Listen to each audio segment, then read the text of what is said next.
extracts supplied by a sub-librarian. It will be seen that this mere painstaking burrower and grubworm of a poor devil of a sub appears to have gone through the long Vaticans and street stalls of the earth, picking up whatever random allusions to whales he could anyways find in any book whatsoever, sacred or profane. Therefore, you must not, in every case at least, take the higgledy-piggledy whale statements, however authentic, in these extracts for veritable gospel cetology. Far from it.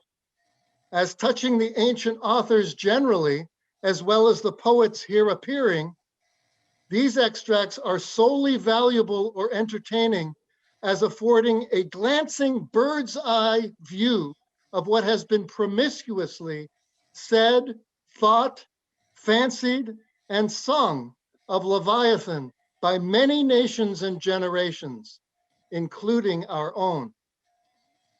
So fare thee well, poor devil of a sub, whose commentator I am.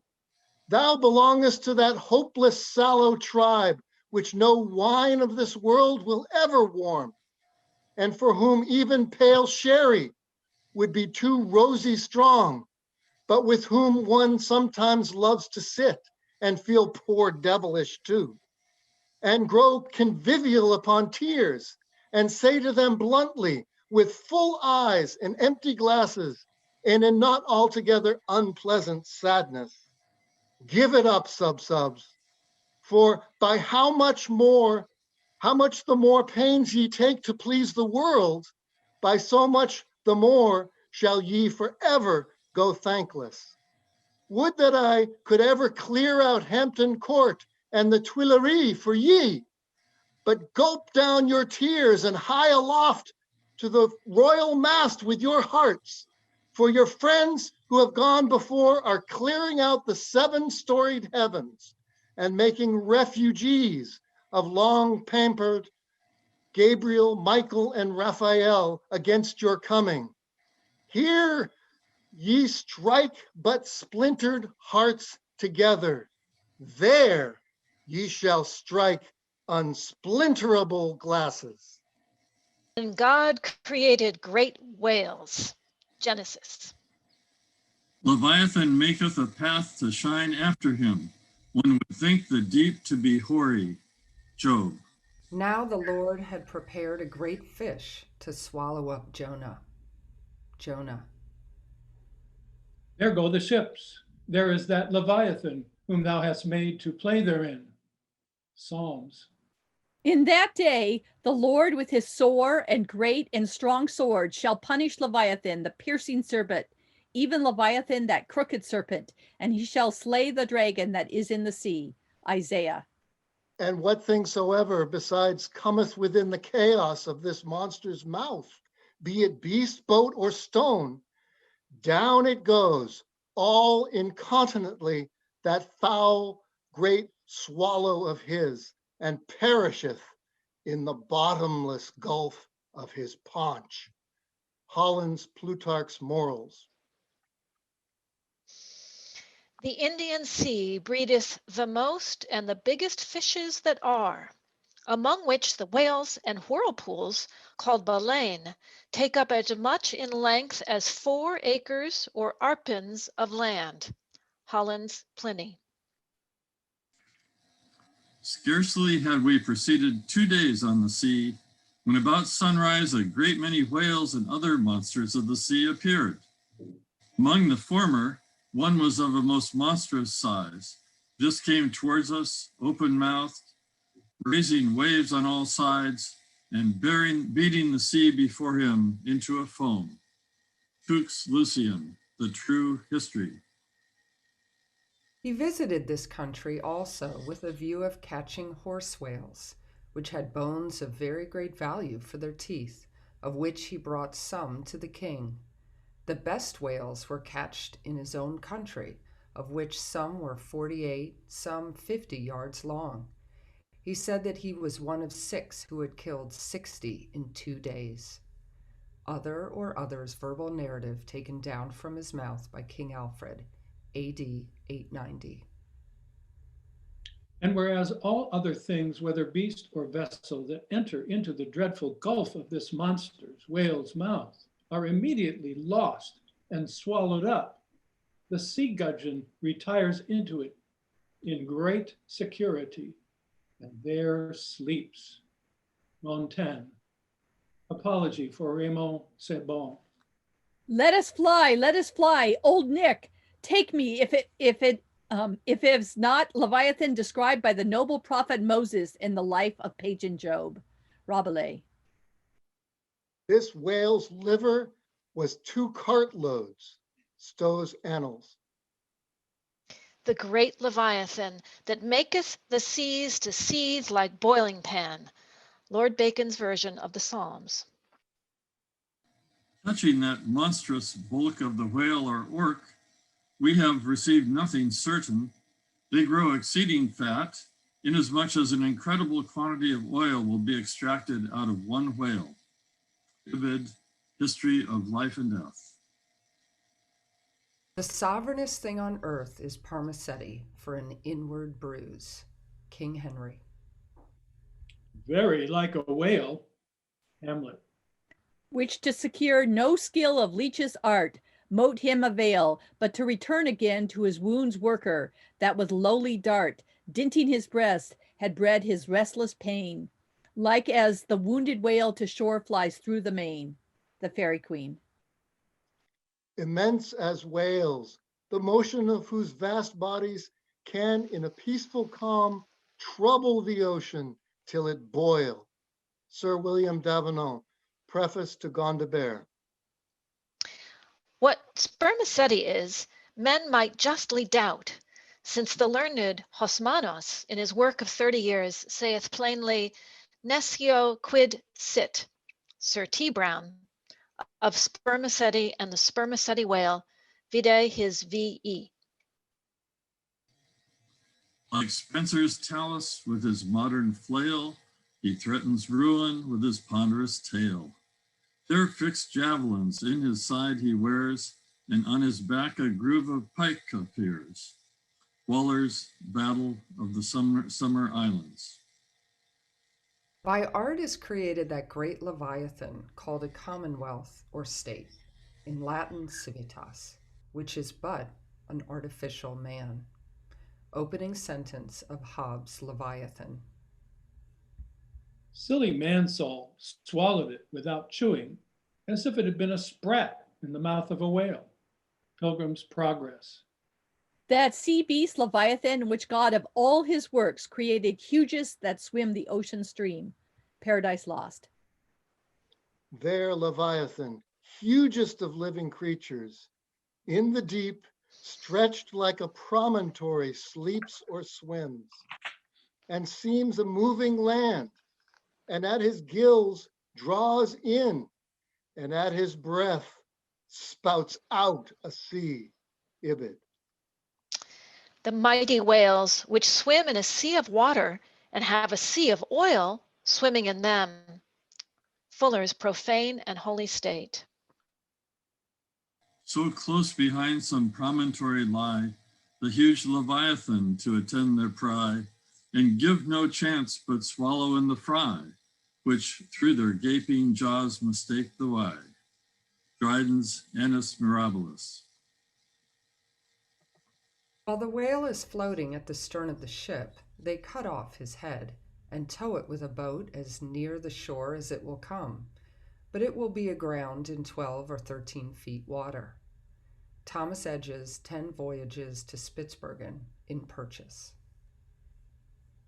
In their way, they saw many whales sporting in the ocean and in wantonness, fuzzing up the water through their pipes and vents, which nature has placed on their shoulders. Sir T. Herbert's Voyages into Asia and Africa, Harris Collection. Here they saw huge troops of whales that were forced to proceed with a great deal of caution, for fear they should run their ship upon them. Shelton's Sixth Circumnavigation. We set sail from the Elbe, wind northeast in the ship called the Jonas and the Whale. Some say the whale can't open his mouth, but that is a fable.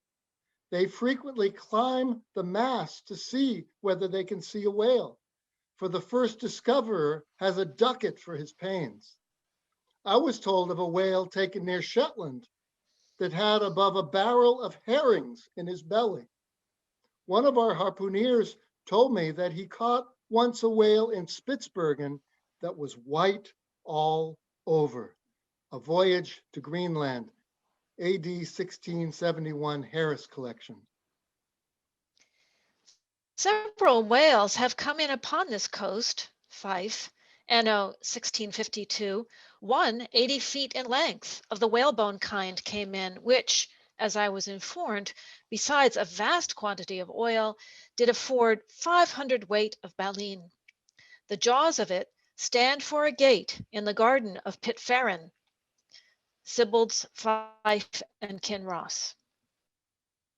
Myself had agreed to try whether I can muster and kill this sperm-sucking whale, for I could never hear of any of that sort that was killed by any man, such is his fierceness and swiftness. Richard Strafford's letter from the Bermudas, Phil Trans, AD 1668. Whales in the sea god's voice obey. N. E. Primer.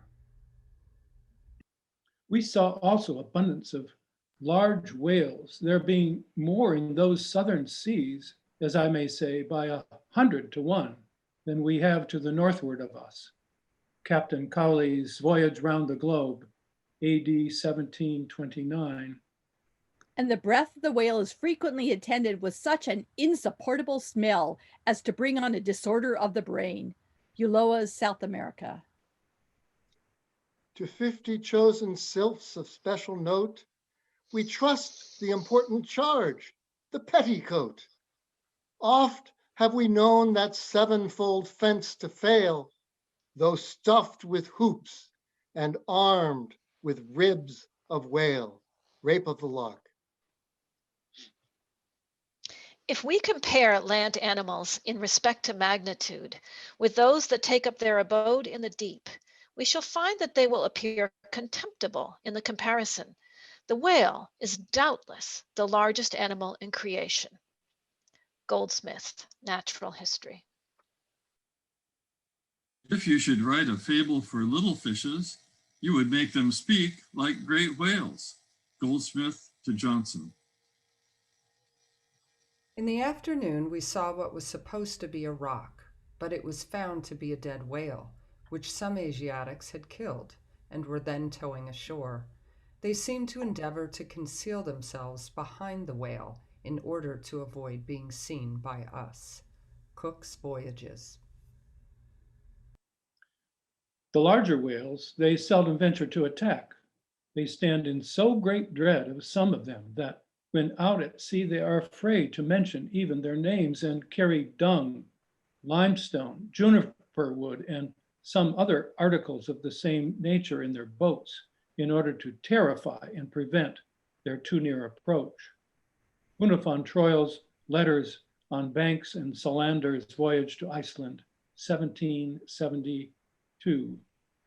The spermaceti whale found by the Nantucket is an active, fierce animal and requires vast address and boldness in the fisherman. Thomas Jefferson's Whale Memorial to the French Minister in 1778. And price, sir, what in the world is equal to it? Edmund Burke's reference in Parliament to the Nantucket whale fishery. Spain, a great whale stranded on the shores of Europe. Edmund Burke, somewhere. 10th branch of the King's ordinary revenue, said to be grounded on the consideration of his guarding and protecting the seas from pirates and robbers, is the right to royal fish, which are whale and sturgeon. And these, when either thrown ashore or caught near the coast, are the property of the king. Blackstone. Soon to the sport of death the crews repair. Rodman unerring o'er his head suspends the barbed steel, and every turn attends. Falconer's Shipwreck. Bright shone the roofs, the domes, the spires, and rockets blue self-driven to hang their momentary fire around the vault of heaven. So fire with water to compare the ocean serves on high, up sprouted by a whale in air to express unwieldy joy. Koopa on the Queen's visit to London.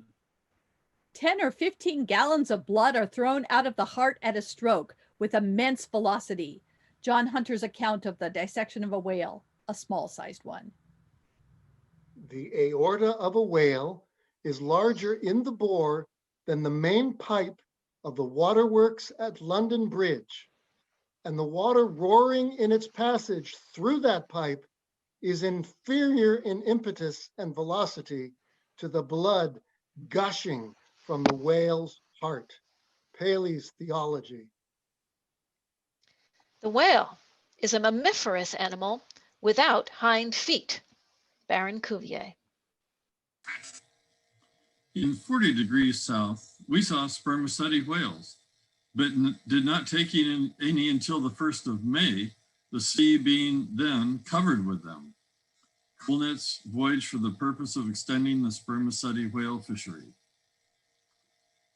In the free element beneath me swam, floundered and dived, in play, in chase, in battle, fishes of every color, form, and kind, which language cannot paint, and mariner had never seen.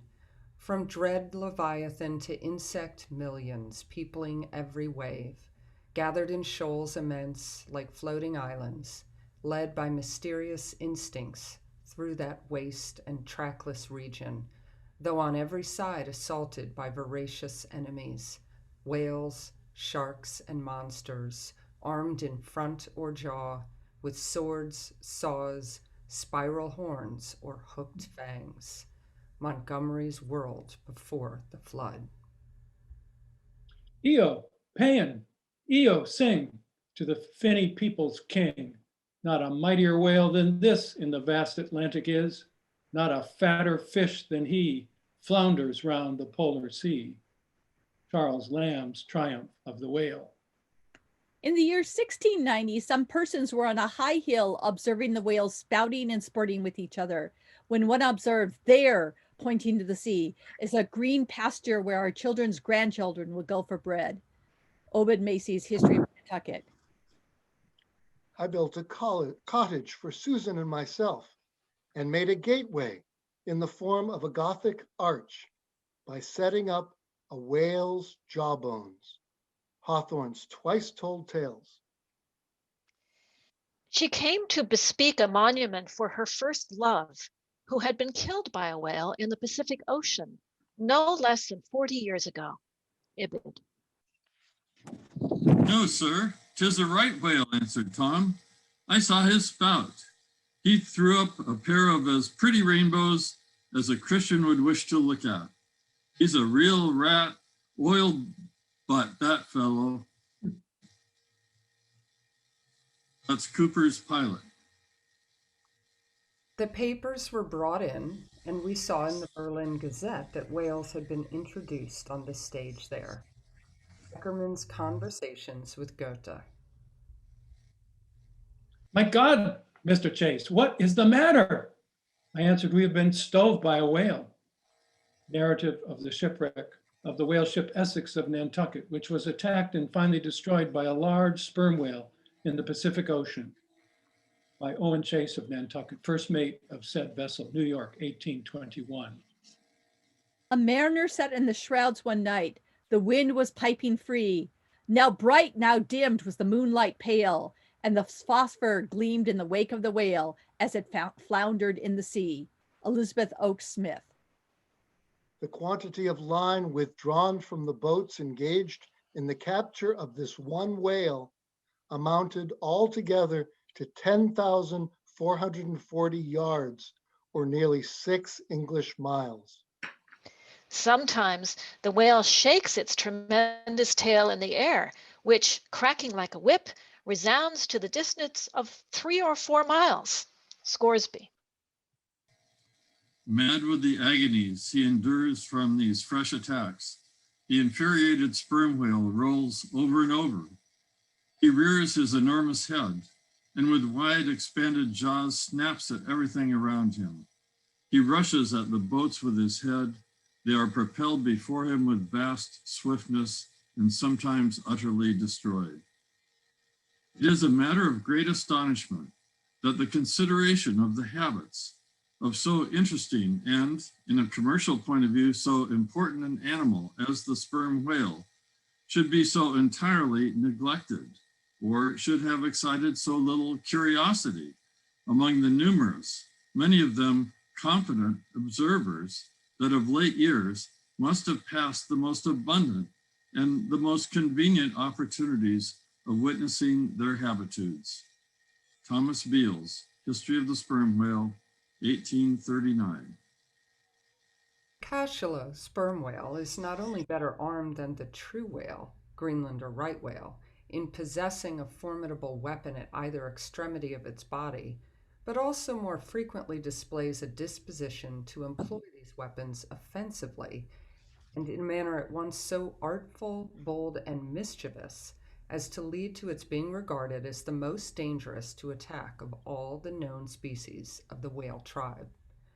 Frederick Devil Bennett's Whaling Voyage Round the Globe, 1840. October 13. There She Blows was sung out from the masthead. Where away? Demanded the captain. 3 points off the lee bow, sir. Raise up your wheel. Steady, steady, sir. Masthead ahoy, do you see that whale now? Aye, aye, sir. A shoal of sperm whales. There she blows, there she breaches. Sing out every time. Aye, aye, sir. There she blows. There she blows. Bows, booze. How far off? 2.5 miles. Thunder and lightning. So near. Call all hands. J. Ross Brown's Etchings of a Whaling Cruise, 1846. The whale ship Globe, on board of which vessel occurred the horrid transactions we are about to relate, belonged to the island of Nantucket. Narrative of the Globe Mutiny by Lay and Hussey survivors, A.D. 1828. Being once pursued by a whale which he had wounded, he parried the assault for some time with a lance. But the furious monster at length rushed on the boat, himself and comrades only being preserved by leaping into the water when they saw the onset was inevitable. Missionary Journal of Tyerman and Bennett. Nantucket itself, said Mr. Webster, is a very striking and peculiar portion of the national interest. There is a population of 8,000 or 9,000 persons living here in the sea, adding largely every year to the national wealth by the boldest and most persevering industry. Report of Daniel Webster's speech in the U.S. Senate on the application for the erection of a breakwater at Nantucket, 1828. The whale fell directly over him and probably killed him in a moment. The whale and his captors, or the whaleman's adventures and the whale's biography, gathered on the homeward cruise of the Commodore Preble by Reverend Henry T. Cheever. If you make the least damn bit of noise, replied Samuel, I will send you to hell. Life of Samuel Comstock, the Mutineer, by his brother William Comstock, another version of the whale ship Globe narrative. The voyages of the Dutch and English in the Northern Ocean, in order, if possible, to discover a passage through it to India, though they failed of their main object, laid open the haunts of the whale. McCulloch's Commercial Dictionary. These things are reciprocal. The ball rebounds only to bound forward again. For now, when laying open the haunts of the whalemen seem to have indirectly hit upon new clues to the same mystic Northwest Passage. From Something, unpublished. It is impossible to meet a whale ship on the ocean without being struck by her near appearance. The vessel under short sail, with lookouts at the mastheads, eagerly scanning the wide expanse around them, has a totally different air from those engaged in regular voyage. Currents and Whalings, USXX. Pedestrians in the vicinity of London and elsewhere may recollect having seen large curved bones set upright in the earth, either to form arches over gateways or entrances to alcoves, and they may perhaps have been told that these were the ribs of whales. Tales of a Whale Voyager to the Ocean. It was not until the boats returned from the pursuit of these whales that the whites saw their ship in bloody possession of the savages enrolled among the crew. Newspaper account of the taking and retaking of the whale ship Hobomok. It is generally well known that out of the crews of whaling vessels, American, few ever return in the ships on board of which they departed. Cruise in a whaleboat. Suddenly, a mighty mass emerged from the water and shot up perpendicularly into the air. It was the whale. Miriam Coffin, or the whale fisherman. The whale is harpooned, to be sure, but bethink you how you would manage a powerful unbroken colt with the mere appliance of a rope tied to the root of his tail. A chapter on whaling in Ribs and Trucks. On one occasion, I saw two of these monsters, whales, probably male and female, slowly swimming, one after another, within less than a stone's throw of the shore, Terra del Fuego, over which the beech tree extended its branches. Darwin's Voyage of a Naturalist. "Stern all!" exclaimed the mate, as upon turning his head he saw the distended jaws of a large sperm whale close to the head of the boat, threatening it with instant destruction. "Stern all, for your lives!" Horton, the whale killer. So be cheery, my lads, let your hearts never fail, while the bold harpooner is striking his whale. Nantucket Song. Oh, the rare old whale, mid storm and gale, in his ocean home will be, a giant in might, where might is right, and king of the boundless sea. Whale Song.